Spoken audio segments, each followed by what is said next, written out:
Hello friends, मेरे story channel पर आप सबका स्वागत है। आज की हमारी कहानी है पत्नी के बिना अधूरा है जीवन। ये पति पत्नी की एक प्यारी सी कहानी है। पूरी ज़रूर सुनिए, आपको ज़रूर पसंद आएगी। अजी सुनते हो, एक बात कहूँ आपसे। एक 80 साल की पत्नी ने अपने 85 साल के पति से कहा। पति अपनी पत्नी के करीब आया और प्यार से बोला, हाँ कहो। पत्नी भावुक होकर बोली, आपको याद है ना, आपने हमारी शादी से ठीक पहले अपनी माँ को छुपाकर एक खत लिखा था, जिसमें आपने अपने गुस्से का इजहार करते हुए लिखा था कि आप मुझसे शादी नहीं करना चाहते क्योंकि आपको मेरा चेहरा ही पसंद नहीं था। पति ने हैरान होकर पूछा, अरे वह खत तुझे कहाँ मिला? वह तो बहुत पुरानी बात है। पत्नी की आंखों में आंसू आ गए और बोली, कल आपके बक्से में मुझे यह पुराना खत मिला है।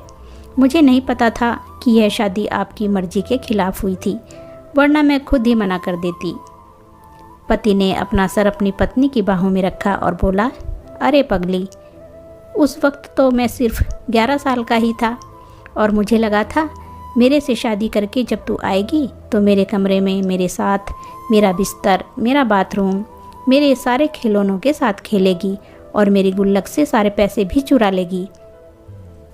लेकिन उस वक्त मैं यह कहाँ जानता था कि तू मेरी ज़िंदगी में आकर मेरी ज़िंदगी को एक कमरे से बाहर एक घर तक ले जाएगी।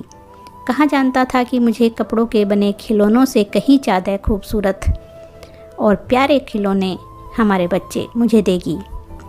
यह कहाँ जानता था कि मेरी चिल्लर से भरी गुल्लक के मुकाबले मुझे प्यार की बेशकीमती दौलत देगी।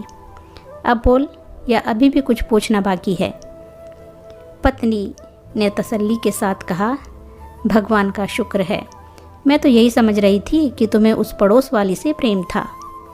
पति ने हंसते हुए कहा कि रहने दो जी, कहाँ वो और कहाँ मेरी राजकुमारी।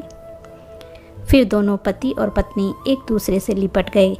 प्यार के आखिरी सफ़र की मंजिल अब कुछ ही दूर बची थी। उसके बाद यह कहाँ और दूसरा कहाँ। दोस्तों, इसीलिए अपने जीवन साथी को जीवन में जितना खुश रख सकते हो रखो और जितना प्यार दे सकते हो दो। बिना जीवन साथी इस जीवन में सभी बेकार है।